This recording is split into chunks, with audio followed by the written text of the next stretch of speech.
और कैसे हो आप लोग? बढ़िया। चलो बढ़िया ही होनी चाहिए। तो गाइस, पता है मैं आप लोगों को एक कहानी सुनाने जा रही हूँ। है तो कहानी, लेकिन ये हकीकत ही है। पता है एक लड़की थी, यूपी की रहने वाली।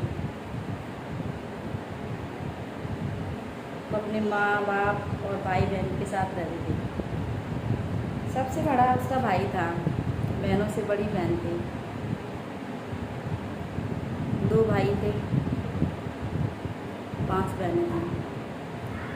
पहले काम ऐसा कुछ भी था नहीं, लेकिन बच्चे भी कुछ ज़्यादा ही थे शायद। तो उसके माँ बाप ने वो इतना भी नहीं पढ़ा पाए जो मतलब अगर कोई परेशानी आती है, कोई दिक्कत होती है तो आगे चल के अपने पैरों पे खड़ी हो जाएं। या फिर यूँ कह लो कि शायद वो पढ़ना ही नहीं चाहती थी। उनके माँ बाप ने पढ़ाया था लेकिन वो खुद पढ़ना नहीं चाहती थी। इतना दिमाग नहीं था शायद उनमें। इतना दिमाग होता तो मतलब पढ़ भी लेती है। लेकिन परेशानी आती है तो कह के थोड़ी ना आती है किसी से।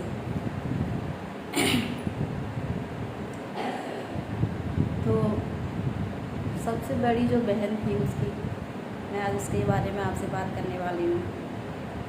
पता है इसके साथ क्या हुआ? जो बहनों से सबसे बड़ी बहन थी, उसकी उम्र 17 साल की थी। 16-17 साल में उसकी शादी कर दी उसके माँ बाप ने। लेकिन किसी को ये नहीं पता होता कि हमारी बेटी को कोई परेशानी मिलेगी। लेकिन शायद उनकी इतनी गलती होगी कि उन्होंने इतनी कम उम्र में शादी कर दी।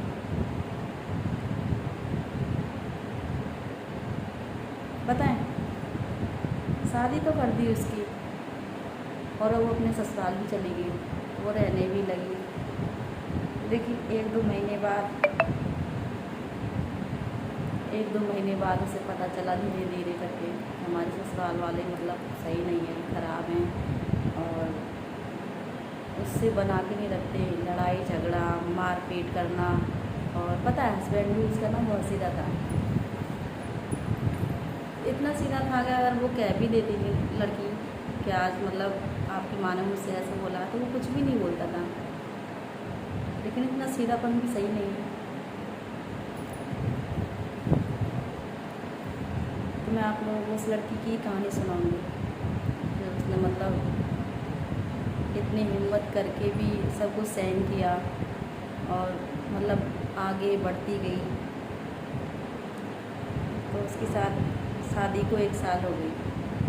मतलब लड़ाई झगड़ा सहन करना, सब कुछ उसने किया, सहन भी किया, मारपीट भी, मतलब सास मारती भी थी तो लेकिन उसको भी सहन किया। तो 1 साल के अंदर पता क्या हुआ, उसकी एक बेटी ने जन्म लिया। लेकिन उस जब वो परेशान थी तो उसके ससुराल वाले कोई भी साथ में नहीं थे। तो उसने अपने माँ बाप बुलाए थे लड़की ने, तो वो माँ बाप ही ले गए थे उसको हॉस्पिटल में। जब उसकी डिलीवरी हुई तो वहाँ से छुट्टी करा के मतलब किसी ने खबर नहीं ली कि मतलब हम लेके आए अपनी बहू को अपने घर पे। लेकिन माँ बाप थे जो गए और वो ही लेके आए थे अपने घर पे। तो लड़की अपने घर आ गई, मायके आ गई। तो वहाँ उसने अपनी बेटी को पाला, बड़ा किया। उसने अपने घर पे पता है 3-4 साल काट दी अपने मायके में, लेकिन ससुराल वाले की तरफ से कुछ भी खबर नहीं। तो उसके ससुराल वालों ने पता क्या किया उसके साथ, उल्टा लड़की वालों पे केस कर दिया कि हमारे यहाँ से इतना कुछ ले गए हैं और पैसे ले गए हैं, जेवर ले गए हैं, ऐसे वगैरह वगैरह केस कर दिया। फिर उस लड़की वालों के घर से भी केस कर दिया। फिर 1-2 साल केस भी चला था। फिर कुछ नहीं हुआ उसमें। अगर वो चाहती तो अपनी लड़की के लिए सब कुछ ले भी सकती थी केस करके उन पर, लेकिन उसने ऐसा कुछ भी नहीं किया। उसे विश्वास था कभी ना कभी तो उसे सुख मिलेगा। पता है 4-5 साल उसने अपने घर पे काटती, कभी बेचारी रोती थी, बिलखती थी, कुड़ती थी अंदर से, लेकिन हिम्मत हुई भी रखी थी वो। जब 4-5 साल काटने के बाद में जब लोग आगे ये बोले, लड़की भी उनकी 3-4 साल की हो गई थी, जब लोग ने ये बोलना शुरू किया कि मतलब लड़की की आपकी पूरी ज़िंदगी पड़ी है, कैसे कटेगी, कैसे रहेगी, पूरी ज़िंदगी पड़ी है अभी तो, और मतलब और भी बहन भाई हैं, उनकी भी शादी करनी है, कोई बात नहीं। पापा के दिमाग में आई कुछ बात, लड़की के पापा के दिमाग में, और उसने पता क्या किया, उसकी फिर शादी कर दी दोबारा। जब शादी कर दी दोबारा तो ससुराल जाके पता चला कि उसका हस्बैंड है वो ड्रिंक करता है। ड्रिंक करता है तो जब ड्रिंक करता है कोई घर में इंसान तो आपको फिर पता है क्या होता है।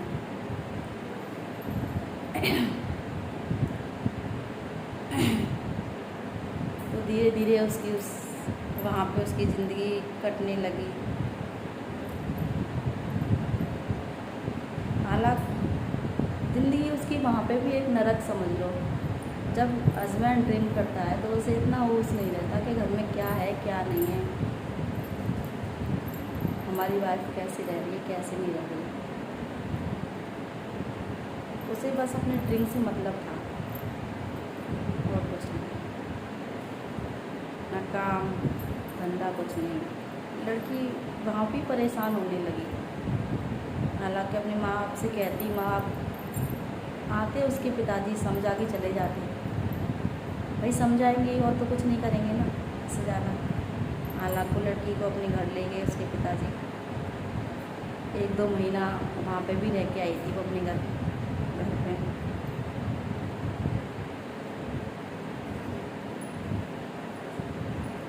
फिर उसका हस्बैंड चला गया उसे लेने। उसने इतना विश्वास दिला दिया, मतलब लड़की ने ये बोला कि मैं आपके साथ नहीं जाऊँगी, मैं खुद अपना कोई काम कर लूँगी, लेकिन आपके साथ नहीं जाऊँगी मैं, क्योंकि आपकी माँ पिताजी मुझे ताने देते हैं कि आप काम करते नहीं हो, आप मतलब ड्रिंक पी के फ्री हो जाते हो, सारा कुछ मुझे सुनना पड़ता है। लेकिन उसने इतना विश्वास दिला दिया कि मैं ड्रिंक नहीं पीऊँगा, कोई बात नहीं। लड़की ने उस पर भरोसा कर लिया और फिर वो चली गई वहाँ से। चली गई, 1-2 दिन सही रहा था। जो बंदा 1-2 दिन दारू नहीं पी सकता, क्या वो छोड़ नहीं सकता? 1-2 दिन दारू नहीं पी, लेकिन वो फिर पीने लगा, फिर वही हाल थे उसके घर में। तो ऐसे करके उसने मतलब 3-4 साल वहाँ पे भी काटे, परेशानी से, दुख से, मारपीट से, हर तरह से कह लो किस्मत तो उस लड़की की टूटी थी। और हिम्मत भी उसमें मतलब पता नहीं कहाँ से आती थी इतनी सहन करने की, तो बहुत सहन करती थी वो, इतनी हिम्मत रखती थी अपने अंदर।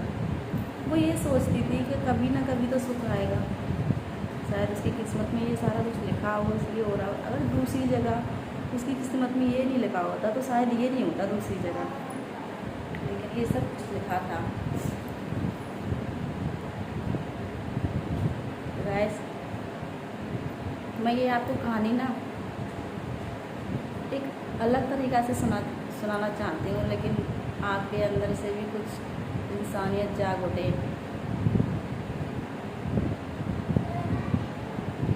मैं मिलती हूँ आपसे कल। बहुत अच्छी कहानी है, मतलब इसको वेस्ट मत करना प्लीज़, सुनना चाहिए। शायद आपके मतलब आपकी आँखें खोल दे ये कहानी, आप भी अपनी लड़की को मतलब कहीं पे भी करते हो तो मतलब सोच समझ के। ठीक है गाइस, तो मिलते हैं।